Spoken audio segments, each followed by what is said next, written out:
الحمد لله رب العالمين والصلاة والسلام على سيد الأولين والآخرين سيدنا ونبينا مولانا محمد وعلى آله وأصحابه أجمعين أما بعد. محترم حاضرین کرام، السلام علیکم ورحمۃ اللہ. اللہ تبارک و تعالی کا فضل و احسان ہے کہ اس نے ہمیں حضرت سیدنا امام حسین رضی اللہ تعالی عنہ اور دیگر شہدائے کربلا اور شہدائے اسلام کے تذکرے کے لیے یہاں پر مسجد میں جمع ہونے کی توفیق عنایت فرمایا. انشاءاللہ تعالی جیسا مجھ سے کہا گیا، آج تھوڑا سا ہم تاریخی پس منظر کی طرف چلتے ہیں.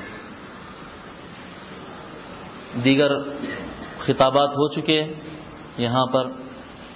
فضائل سیدنا امام حسن اور فضائل سیدنا امام حسین رضی اللہ عنہما سے متعلق خطابات ہو چکے. آپ آیات مبارکہ اور احادیث شریفہ سماعت فرما چکے، اہلیان محلہ جان چکے ہیں. مجھ سے کہا گیا کہ تاریخ کیسی گزری اور کیا حالات تھے جس کی وجہ سے معرکہ کربلا اور کربلا کی جنگ شروع ہوئی، کن حالات میں ہوئی، اس کی وجہ کیا بنی، نتائج کیا نکلے، فائدہ کیا ہوا اور نقصان کیا ہوا. اس عنوان سے انشاءاللہ تعالی ہم کوشش کریں گے. دیکھیے، کوئی بھی واقعہ جب رونما ہوتا ہے تو اس سے پہلے کے کچھ حالات ہوتے ہیں. کوئی بھی واقعہ اچانک نہیں ہو جاتا. کوئی چھوٹا موٹا قتل بھی اگر کہیں پر ہوتا ہے تو بس یوں ہی قتل نہیں ہو جاتا، اس کے پیچھے ایک قصہ کہانی ہوتی ہے. اور یہ تو بہت بڑا واقعہ ہے اور سب سے بڑے واقعات میں سے ایک ہے اور اسلام کا ایک دردناک واقعہ ہے. تو یہ واقعہ بھی بس یوں ہی رونما نہیں ہوا، بلا وجہ بس اچانک ایسا ہی ہو گیا. سطحی انداز میں امام حسین رضی اللہ تعالیٰ عنہ کربلا کی طرف چلے گئے اور یزید مخالف تھا اور لشکر کو بھیج دیا اور جنگ ہو گئی اور قتل ہو گیا. ایک سیاسی سیٹ کی لڑائی تھی، جیسا کہ بعض حضرات نادانی اور کم علمی اور جہالت کی بنیاد پر بولتے ہیں. ایک سیاسی لڑائی تھی، بس سیٹ کی لڑائی تھی اور سیٹ کے لیے ایسا ہوا ویسا ہوا. ایسی بات نہیں تھی. اس کا بہت بڑا بیک گراؤنڈ ہے. بہت اب کیا کہہ سکتے ہیں، آج کے ہماری اس محفل میں ایک بیٹھک میں یہ سارے حالات کور ہونا ممکن نہیں ہے. سارے حالات کور ہونا تو ممکن نہیں ہے، لیکن ہم کوشش کریں گے انشاءاللہ تعالی جتنا ہو سکا تیز آگے بڑھتے ہوئے انشاءاللہ تعالی ہم یہ کوشش کریں گے کہ سرسری انداز میں ہی صحیح لیکن حالات پر ایک نظر ہو جائے کہ حالات کیسے بنے، کیا ہے. دیکھیے، حضور صلی اللہ علیہ وسلم کا دور رہا اور زمانہ نبوت رہا، اور زمانہ نبوت سے ہی دو قبیلے،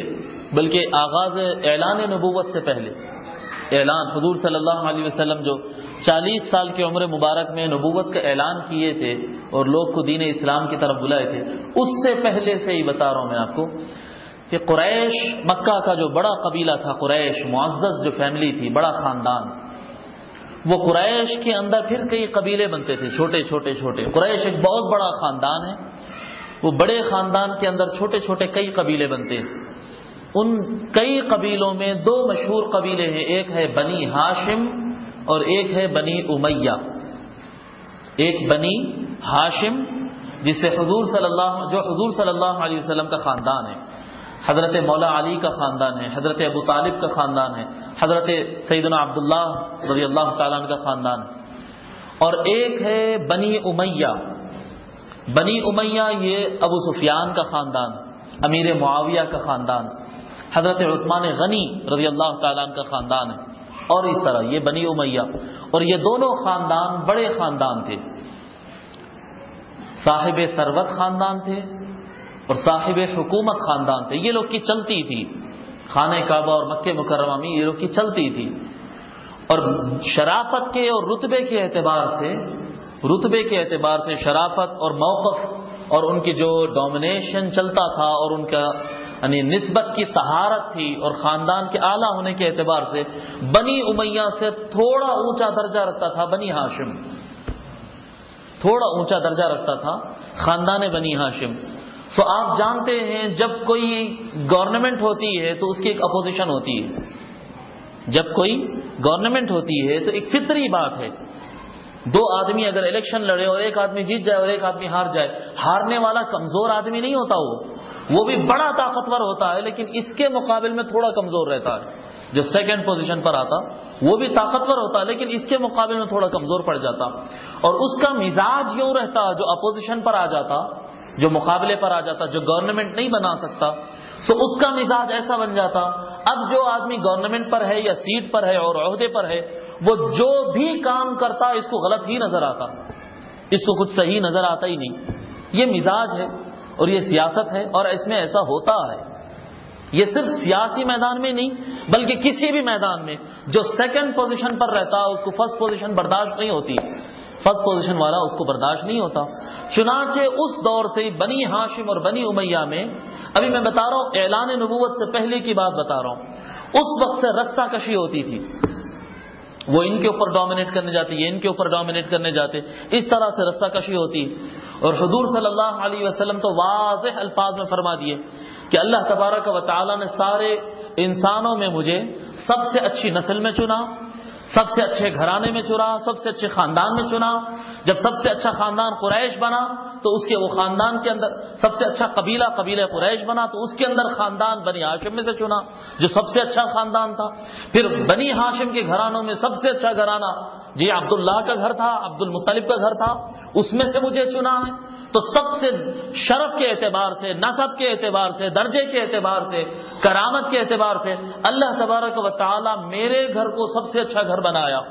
اور پھر وہ گھر میں سب سے اچھا مجھے پیدا کیا. جی سو یہ اللہ تبارک و تعالیٰ کا یہ کرم ہے اور اللہ تبارک و تعالیٰ کا یہ فضل ہے کہ اللہ تبارک و تعالیٰ حضور صلی اللہ علیہ وسلم کو کائنات میں اعلیٰ ترین ذات بنایا اور ان کے خاندان اور گھرانے کو اعلیٰ ترین گھرانہ بنایا.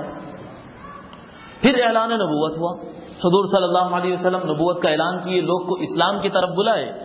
اور لوگ اسلام کی طرف آئے اور ان میں بہت سارے لوگ مسلمان ہوئے. بنی ہاشم میں سے ہوئے، بنو تمیم میں سے ہوئے، بنی عبد مناف میں سے ہوئے ہیں اور کیا کہتے ہیں بنی امیہ میں سے ہوئے اور ہر خاندان میں سے کچھ لوگ مسلمان ہوئے، کچھ لوگ انکار کیے اور پھر ہجرت ہوئی.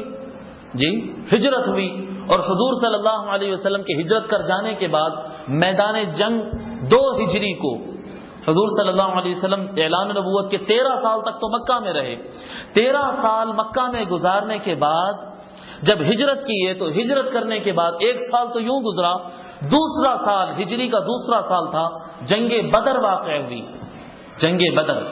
اور جنگ بدر میں کیونکہ مسلمانوں کا لشکر مدینے کی طرف سے آیا تھا تو اس میں کچھ صحابہ مہاجر تھے اور کچھ صحابہ انصاری تھے.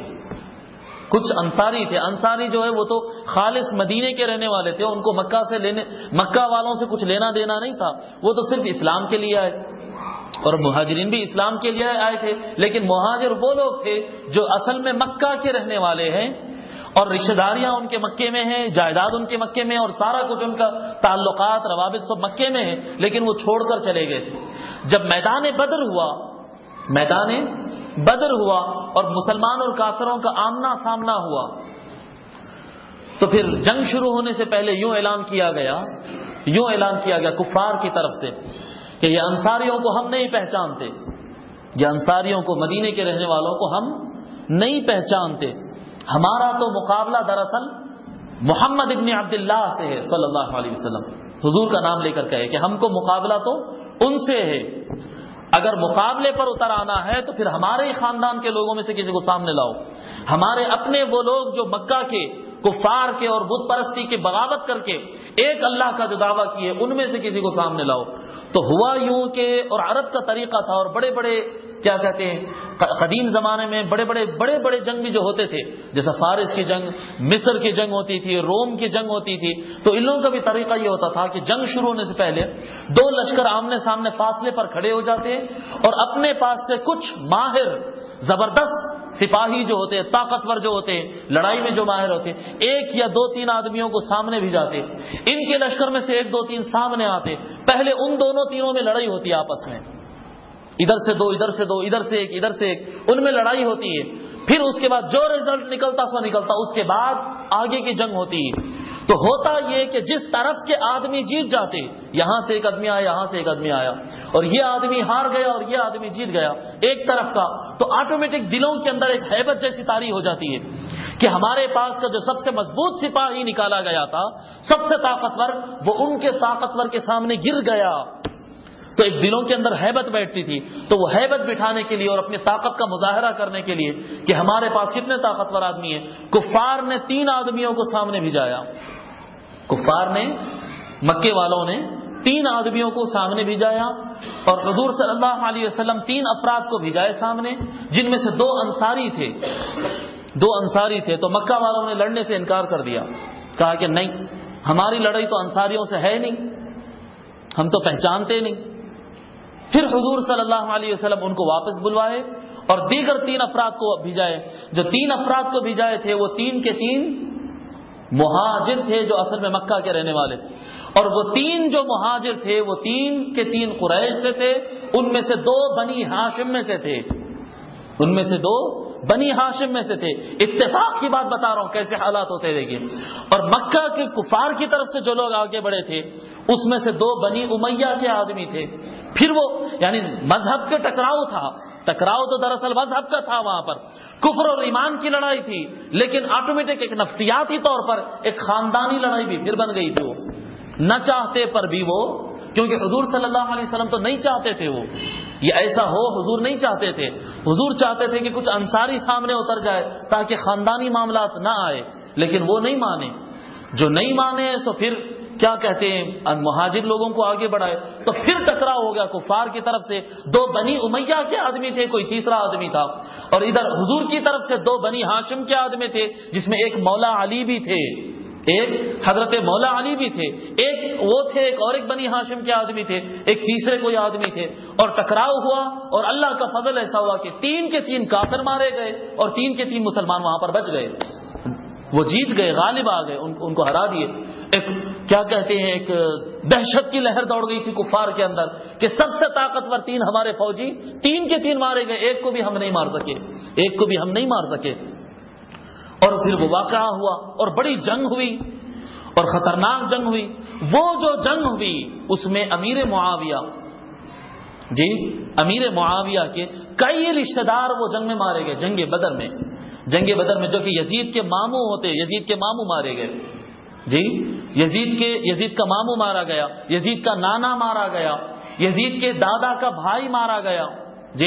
اس طرح سے کئی کافر میدان جنگ میں بدر میں مارے گئے۔ اور بنی امیہ خاندان اس کو خاندانی عصبیت پر، خاندانی تعصب اور خاندانی دشمنی پر محمول کرتے رہے، حالانکہ وہ وہاں پر لڑائی خاندان کی تھی جنگ اسلام اور کفر کی، لیکن اس کو خاندانی امور پر محمول کیا گیا۔ پھر اسلام آگے بڑھتا گیا، اور ہر مرتبہ، ہر جنگ میں، ہر تجارت میں، ہر پیترے میں 2 کنٹریز بن گئے تھے نا، ایک مدینہ منورہ، ایک مکہ مکرمہ، ایک کفر کی کنٹری بن گئی تھی، ایک اسلام کی کنٹری بن گئی تھی۔ دونوں کیا کہتے کنٹریز میں رسہ کشی چلتی تھی، میدان جنگ کے اعتبار سے، تجارت کے اعتبار سے، سیاسی دیگر ممالک سے تعلقات کے اعتبار سے، اور ہر جگہ اسلام کے معاملے میں اڑچن ڈالنے والے اور زبردست سازش